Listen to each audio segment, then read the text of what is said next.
আপোনালোক সকলোৰ বাবে খুবেই ভাল খবৰ। বিসলেৰী ৱাটাৰ কোম্পানী ৰিক্ৰুটমেণ্ট 2026 বৰ্ষৰ বাবে বহুতো পদ মুকলি কৰি দিছে। আপোনালোকে যদি ইচ্ছুক প্ৰাৰ্থী হয় তেন্তে আবেদন কৰিব পাৰিব। এই আপোনালোকে পষ্টকেইটাত আবেদন কৰিবলৈ হ'লে আপোনালোকৰ এডুকেশ্যন কোৱালিফিকেশ্যন কিমান লাগিব, এজ লিমিট, আৰু ইয়াত কোনসকলে আবেদন কৰিব পাৰিব, আৰু ইয়াত আপোনালোকৰ কোন ধৰণৰ এক্সাম নাই, আপোনালোকে এক্সাম নোহোৱাকৈ ইয়াত আপোনালোকে ৰিক্ৰুটমেণ্টটোত আপোনালোকে এপ্লাই কৰিবলৈ পাৰিব আৰু আপোনালোকে চিলেকশ্যন পাব।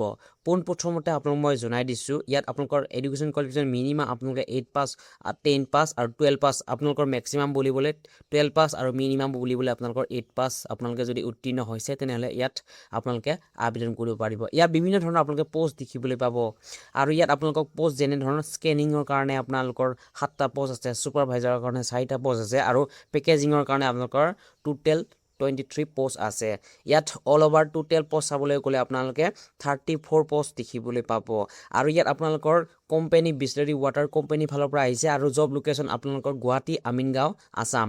আপোনালোকে গুৱাহাটী আমিনগাঁৱত আপোনালোকে জব লোকেশ্যন হ'ব। আপোনালোকৰ গোটেইখিনি জনাই দিছোঁ মই আগতে, এইটো কোনো ধৰণৰ গভৰ্ণমেণ্ট নহয়, আপোনালোকৰ প্ৰাইভেট আৰু আপোনালোকৰ ফুল টাইম জব হয়।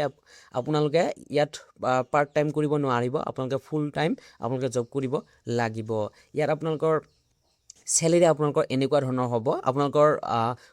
আপোনালোকৰ আৱাৰ্ছ চাই হ'ব, যেনে ধৰক আপোনালোকে যদিহে 8 ঘণ্টা ডিউটি কৰে তেনেহ'লে 14,500 টকা পাব আৰু যদিহে আপোনালোকে 12 ঘণ্টা ডিউটি কৰে তেনেহ'লে 16,500 টকা পাব।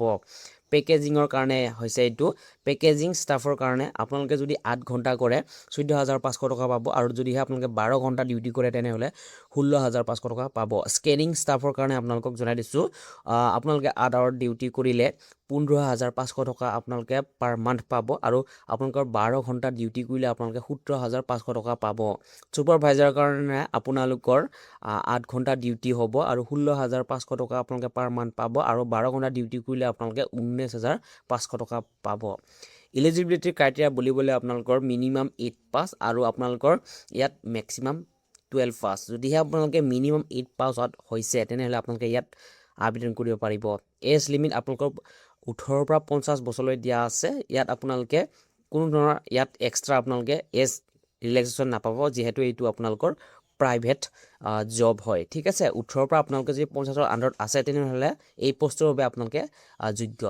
ৰিকুৱাৰ্ড ডকুমেণ্ট আপোনালোকৰ আধাৰ কাৰ্ড আপোনালোকৰ মেণ্ডেটৰী হয় আৰু যদিহে আপোনালোকৰ আধাৰ কাৰ্ড নাই তেনেহ'লে আপোনালোকে নোৱাৰিব এই পষ্টত আবেদন কৰিবলৈ।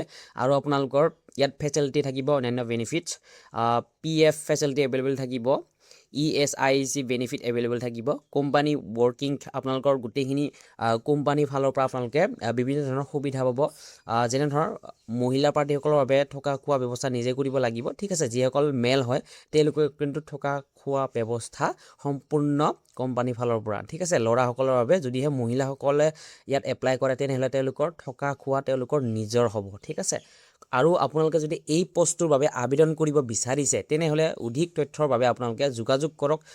এই স্ক্ৰীনত দিয়া আছে নাম্বাৰটো আৰু ডিছক্ৰিপশ্যনত আপোনালোকে নাম্বাৰটো দেখিবলৈ পাব। আপোনালোকে কল কৰি চাব এবাৰ, তেতিয়াহ'লে তাৰপিছত আপোনালোকে এপ্লাই কৰিব, কেনেকৈ তেওঁলোকে গাইড কৰিব। ঠিক আছে, যিসকলৰ এক্সপিৰিয়েঞ্চ নাই তেওঁলোকেও কিন্তু এই পষ্টৰ বাবে আবেদন কৰিব পাৰিব। আৰু মই পুনৰবাৰ জনাই দিছোঁ, 8 পাছ, 10 পাছ, 12 পাছ কেণ্ডিডেটে ইয়াত আবেদন কৰিব পাৰিব।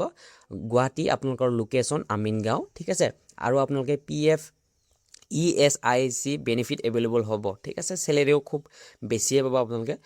আৰু এটা প্ৰাইভেট কোম্পানী জব বিচাৰি আছে তেন্তে বিসলেৰী ৱাটাৰ কোম্পানী ৰিক্ৰুটমেণ্ট 2026 বৰ্ষৰ বাবে আপোনাৰ বাবে এটা ভাল সুযোগ হ'ব পাৰে। যোগ্য প্ৰাৰ্থীসকলে শীঘ্ৰে যোগাযোগ কৰি চাকৰিৰ বিষয়ে অধিক তথ্য সংগ্ৰহ কৰক।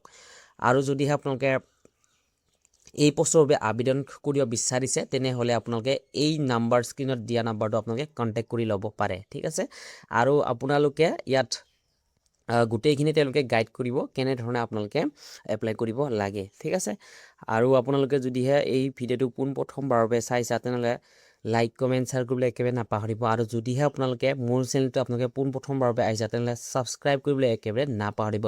গভৰ্ণমেণ্ট প্ৰাইভেট এনেকুৱা ধৰণৰ জব আপডেট আপোনালোকে এই চেনেলটোৰ থ্ৰুদি পাই থাকিব। ধন্যবাদ।